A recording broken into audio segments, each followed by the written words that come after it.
Welcome to the Fight Night Daily Podcast with me, Gareth, and Davies, and him, Spencer, the Omen Oliver. We're joined first of all by the one and only Eddie Hearn, who has been on stage just now, seconds away from Conor Benn and Chris Eubank facing off.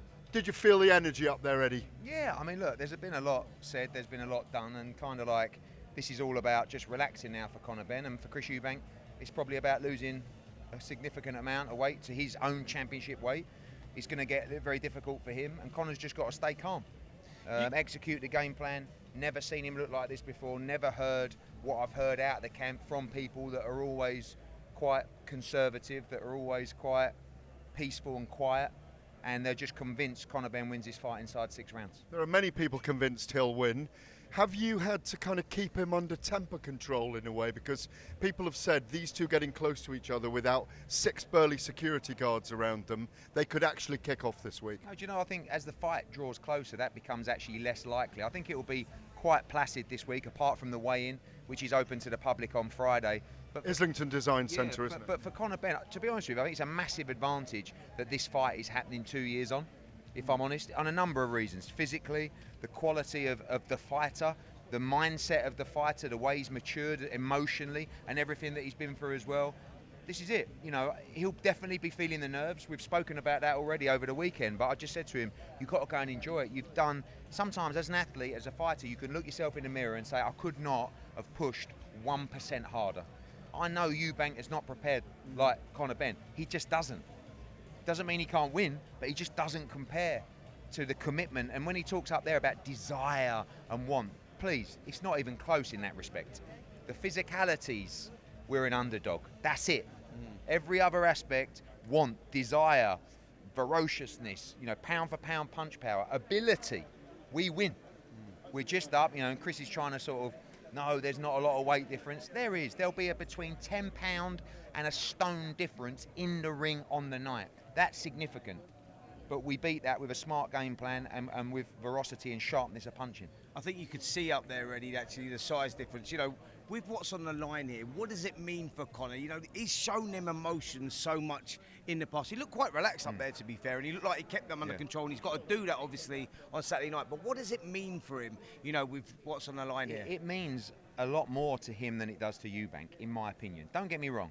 Eubank, he'll want to win this. He's a competitor. And, of course, the family name is on the line. Don't forget, you know the history, Spence. The real want and desire in this rivalry, especially after Old Trafford, was from Nigel Benn. Eubank was never that bothered. I beat him once. I got the draw. We don't have to fight again. Nigel was desperate to get this fight for years and years. This is almost like Eubank Benn 3. You know, and that Conor's bringing that same energy. This is for my family. This is for my name. This is for my legacy. This is the opportunity. If I win this fight, I jump out of my dad's shadows and I become the biggest star in British boxing. That's what happens to Conor Benn if he wins on Saturday night. I was speaking to your old man, actually, in talkSPORT today, and he was saying, listen, Spence, he goes, can you believe it? First of all, he went, is he big enough? Can he do it? He's going, look, my mind has gone back 35 years, 1990, 1993, the return. He said, mate, this fight is as big, or if not bigger, and Conor wants it, if as much, or if not more, than his old man did. He's so excited about it. Do you see it that way? Yeah, I had to remind him that I think Ben Eubank 2 did 48,000 at Old Trafford. Yeah. Eubank Benn 3 does 65,000 at Spurs, and it's not even for a world title like that was. So, look, this is a monstrous fight in that respect. The history is obviously there between the fighters, but also for us. You know, I grew up, Chris Eubank was a hero in my house. You know, my dad was so close to him, he was best man at the wedding. Now we kind of switch camps to the Ben side as well, you know, and I'm glad I'm on that Ben side because I know what it means to him. I know what they've put into the fight. But one thing I will say, you know, and obviously, you know, Simon and people like that at talkSPORT, they talk about, oh, this is a circus, this is this. This is a great fight. This is a fight between a top 5 ranked welterweight in the world and a top 15 middleweight in the world. 2 world-class fighters. You know, this is not 2 blokes that had a famous dad who boxed, that they kind of done a couple of boxercise classes and we made it on a YouTube card. This is a genuine world-level fight that no one can convincingly state what is going to happen. No, you're right on that. And listen, there have been great fights in the past with welterweights or even lightweights and middleweights. Roberto Duran and Marvin Hagler, Cal Brook and Gennady Golovkin, Canelo and Amir Khan. We don't know, I agree with you, there's an X factor about Conor Benn. There's an energy about him. He seemed calm up there, but there's an intensity about the man that I think is brilliant. I wanted to ask you, is that intensity what he's got to bring to Chris Eubank from that first bell? Yes, but he's got to bring a calmness and a smartness with it as well. You can't Educated pressure. Yeah, and listen, what's Eubank going to do? Eubank's not going to want to get backed up and run around the ring. Is he going to meet him in the middle of the ring and have a tear out? Are we going to see like a old school British style of Hagler Hearns in there where they both just go for it? I mean, that can happen. Conor Benn is razor sharp early in the fight. I'll tell you something now, and you've seen it even in his last 2 fights where he performed okay, 3-4 week camps with everything going on. He lands clean early, every single time. Doesn't matter who it's against. What's going to be the factor is how much those punches affect Chris Eubank Jr. We take a lot from the Liam Smith knockout, which was early in the fight. You know, probably Liam Smith, who's a decent punching light middleweight, punches probably as hard as Conor Benn. Conor Benn maybe a bit sharper with the punches as well. If Conor Benn lands clean, this fight is over, in my opinion. And he will be landing clean. Make no mistake about it. We've got to let you go because I hear you're being called elsewhere. But is it an opportunity as well to put one over on Ben Shalom as well? I didn't even know there was a rivalry. I mean, you're talking, it's like is it Altrincham or Accrington Stanley against Man United? But listen, everyone has their FA Cup day. And listen, giant killings can happen. But listen, I don't worry about that. This is a big moment for British boxing. We're talking about big shows going internationally at the moment. Don't forget, Joshua against Dubois was 90-odd thousand at Wembley. That was only in September. Now it's only April. We're back with 65,000 at Spurs. We're in a great place. But this fight has it all. This fight appeals to every demographic. It's nostalgia, it's generations, it's all of those. Will it do 1 million in pay-per-view, do you think? I believe it can. Yeah, I believe Quickly before you go, can I just ask you, do you think this fight could be as brutal as that first fight in 1990 with these two, with what's on the line? You know both men. Yeah. Whatever it takes, they will That's go why for I it. asked the question. So it is a who's fooling who then? You will have to drag someone out of this fight or they will have to be on their back, unable to get up. Okay. Because this is everything. We'd love to see you all day on our podcast, Eddie. Great to speak to you today. Cheers. Great stuff. Thank you. Wasn't trying to throw him away there, but he's been demanded on by lots of people. Let's talk about the grand arrivals, Spencer. What a great start to the week with Eddie Hearn just there then. Let's go through the cards. Let's talk about the grand arrivals. We're here at the Pelican in Canary Wharf. We're here for a couple of days. I think it's 4 fights on the undercard, isn't it? Yeah, 4 fights on the undercard. A brilliant 5-fight card.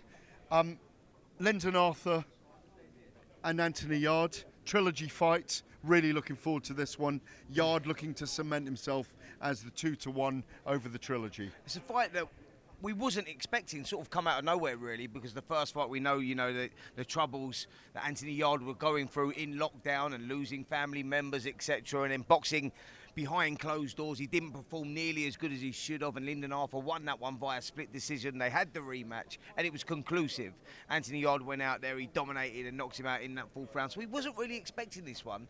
It's sort of a great opportunity for Lyndon Arthur, who's come here full of confidence, by the way, speaking to him earlier on. And it's a decent fight, a fight that I'm looking forward to. Absolutely, and what it does though, it sets up victory for Anthony Yard, sets him up for a fight with Joshua Buatsi in the summer, with Artur Beterbiev and Dimitri Bivol already lined up, and Callum Smith and David Benavidez in talks. So we've got the 1, 2, 3, 4, 5, 6 in the division, potentially all in action later this summer. Ben Shalom is going to join us. Now come around here, Ben. We've just talked about the first fight. Eddie Hearn claiming it's Accrington Stanley versus Manchester United with you and him. He's trying to get one over on you in this promotion. I thought he meant Conor Benn against Chris Eubank Jr. Well, he was, but he was on about you and him as well. I was about to agree with him for the first time ever. Accrington Stanley against Manchester United. No, let's be honest. I've come up through the ranks, through the conference, League 2, League 1, Championship, now in the Premier League. He is like... Been bought out by a rich billionaire. No, he's been brought in by a rich billionaire. That's what I mean. No, that is the comparison. Yeah. So fair enough. He was born into it. He's enjoying himself, with a historic club. Do you want to get one over on him with Eubank over Ben on Saturday night? Absolutely, and I can't wait. We had an amazing win on Sunday, and I'm looking forward to Saturday. But the main thing is Chris Eubank Jr. getting the win and doing it in style. Chris Eubank has left no stone unturned. You can see that. I've been following it, actually, watching his training, watching these clips that they've been putting up, and the thing that you put out with Boxer as well, the documentary that you put out with Boxer. He looks in great fight shape. Sarah met her last time out in Saudi Arabia. You go, all right, it was not a bad performance, but not a particularly good one. Yeah. Do we get the best Chris Eubank Jr. this time? We do, and to be honest, I was surprised because half the problem with Chris is trying to get him going and trying to get him motivated and actually to take on a trainer, do his nutrition, everything. And the fact that he has taken this camp so seriously, I've been surprised, but it's a huge problem for Conor Benn. For me, Chris Eubank Jr. is an elite fighter that, some people felt he beat Billy Joe Saunders all those years ago, then went up to super middleweight, had that classic with George Groves. He's an elite fighter, and when he's performing and when he's ready, as long as people keep talking about father time and this and that, as long as that hasn't caught up with him, and that's the big question mark, then he's hopefully going to put on a big performance. Biggest event you've been involved in so far? Numbers-wise, absolutely. It's quite ridiculous, isn't it? I think for boxing fans, it's big, and we all feel it. But I think when you step out of boxing fans, that's when you really see nostalgia generations. It's bringing everyone to it. That's ridiculous. What's fantastic. Obviously, we go back in the day with their fathers. I'm not sure if you were born even then, were you? You were certainly a baby. No, I wasn't born. But have you watched those fights back, and have you seen the bitter blood feud between the two? We're clearly going to get that on Saturday night. Yeah, I love it. They're the father-sons, aren't they? You've got Eubank Jr., very eloquent, complete wind-up merchant, a showman, and then you've got Conor Benn, who looks like he's about to hit someone every time I look at him. So it is a carbon copy. It feels like that, and that's what we're going to get. I just feel like Conor is going to come out the traps like Usain Bolt and try and just absolutely overwhelm Chris, and that's what we're preparing for. I think those first 3 rounds are going to be some of the most entertaining rounds you have ever seen, and I can't wait. Word about H.E. Turkey Al-Sheikh and the Ring magazine for getting behind this as well. Absolutely, made things so much easier. It's always nice having someone in the middle, especially someone that wants to make the big fights. And credit to him, because we've done a lot in Riyadh. We've had amazing nights in Saudi. But for us to get something like this that's so close to a lot of people's hearts in British sport, to get it in London, in a stadium, and we don't get many stadium fights, especially outside the heavyweight division, it's pretty special. And over 60,000 tickets sold already. It's amazing. Ben, a lot of talk about Conor Benn starting fast, coming out there. He's talked about it, his dad's talked about it. He's going to meet him in the middle of the ring like a ball and try and take him out there early. Chris Eubank Jr.'s approach could be, I'm going to meet you head on, I'm the bigger guy, I'm going to bully you out of it and take it that way. How do you see it? Chris's ego is too big to allow to box on the back foot. He's gonna try exactly the same. I think Conor's going to come out fast, and we're going to come out fast, and it's just going to be absolute mayhem. There is no way that Chris is going to let Conor get on top of him. It's going to be crazy. Congratulations again for Sunday night. We'll see you all week, and thanks for joining us right now. Thank you. Cheers. Ben Shalom, the promoter of Chris Eubank and the co-promoter of this event. Let's very quickly, Spencer, while we have guests dropping in, go through what we've seen today. We'll get into the rudiments and the analysis of the different fights as the week goes on. We've spoken about Anthony Yarde and Lyndon Arthur. Co-main event, Aaron McKenna fighting Liam Smith at middleweight, an aging Liam Smith, former world champion at light middleweight, against Aaron McKenna, 19-0, the Irishman, 10 knockouts, 25, 6'3", 5-inch reach and height advantage. Great opportunity for McKenna to signal himself with 60,000 people in the arena. Listen, a calculated gamble by Team Hennessy and McKenna to say, look, let's take on this former great champion who's coming off those two well-publicised fights against Chris Eubank Jr. The last one, he was injured, and you're asking, is it the end of his career? Is that stage of his career, Liam Smith, where you go, can he produce one more big performance? Because he'll have to do that against the very tenacious Aaron McKenna, who sees this as a huge opportunity, and he'll keep coming, like you say, very, very tall. But it's one of those against that you go in this, looking at this game, proven, unproven. We don't know if McKenna can step up to that level. And be young and spiteful and vicious. But we also don't know what Liam Smith's got left. It's a fantastic fight. Can't wait for that one. And then who's the one in the middle? Chev Clark.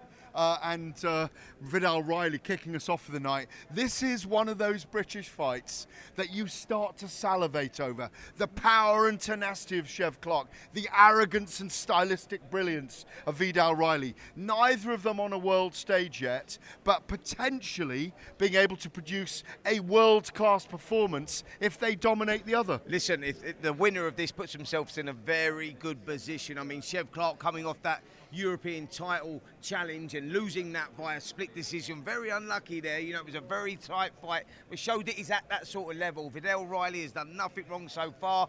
Beat Mikel Lawal last time out. Looked good in doing that as well. Lawal was a former British champion, and it's one of those fights you go, this is a flip of a coin. Who gets this one? Chev Clark very heavy-handed, as is Vidal Riley. I don't expect to hear the final bell on that one. Yeah, fans will be looking forward to that. And then finally on the card, Brandon Glanton, number 5 with the WBC, against number 4, Chris Billam-Smith, the former world champion at cruiserweight. Great fight this. Not a lot of British fans know about Brandon Glanton, but he's a heavy punching fighter with serious intent. Badu Jack, the WBC guy thereafter at the moment. Yeah. It's a good fight, this. Absolutely. Glanton's got 20 knockouts out of his 23 victories, and you just look at that and go, this kid's heavy-handed. I've been looking at him on YouTube. He's quite flat-footed, likes to come forward, likes to have a fight, and guess what? So does Chris Billam-Smith. So that one, expect fireworks with that. Looking forward to it. It's a great fight for Billam-Smith to put himself back in the mix, but also a great opportunity for Glanton. And a very tough fight. I spoke to Shane McGuigan about it earlier. If I can just grab Romario, who's behind the camera, what we've seen today is everybody go up on stage, do the catwalk there, packed gallery here at the Pelican in Canary Wharf. It's a beautiful glass-lit building right in the centre of the commercial heart of Canary Wharf. We're back here tomorrow night. There'll be a ring in here tomorrow night. We'll be back here talking our way through it. I just want to say, overarchingly, everybody looked up and ready and glad when they arrived today. Grand arrivals, a big red carpet in the hallway, about 30 cameras, different journalists interviewing them. A real big, what Riyadh season brings to fights. They've done that with the grand arrivals. Listen, today. It's fitting for a stadium fight, and a fight of this magnitude, you know, that has so much history behind it, steeped in history going back 35 years with their fathers, and they are their fathers' sons, and you know, it's a great undercard as well. Can't wait for it, and yeah, great start to what's going to be a fantastic week. And you've just seen Brendan Lyons there go past, Tyson Fury's bodyguard. 30-odd security here, making sure nothing kicked off with egg smashing or anything of that nature. No, I didn't have an egg in my pocket for you today. All I've brought is a Cadbury's cream egg to give you, Spencer Oliver, after the recording, but you're not eating it while we are on air. Now, let's just recap the weekend for a minute. We were in Birmingham together. Ben Whitaker, we've spoken about it at length. He signalled power and strength. He stopped Liam Cameron in the second round. Let's just clear up Whitaker Gate, Spitaker Gate as it's called. Was it a premature stoppage? With the dust having settled 48 hours on, what do you feel? Was it premature? Did he spit on the opposition? No, it wasn't premature. I think that, you know, there's no standing 8-count rule with the IBF. Brilliantly pointed out, by the way. Hence why the referee stopped the contest, because he was going down. He was under a barrage of punches, and the referee done a good job. Let him live to fight another day. I think the stoppage was absolutely perfect. I thought that Ben Whitaker looked brilliant as well. He looked nice and composed. It was a calculated performance. Teaming up with Andy Lee was a fantastic move. You know, sometimes when you go in with a new trainer, there's a little dip in form before you go up because you're trying new things.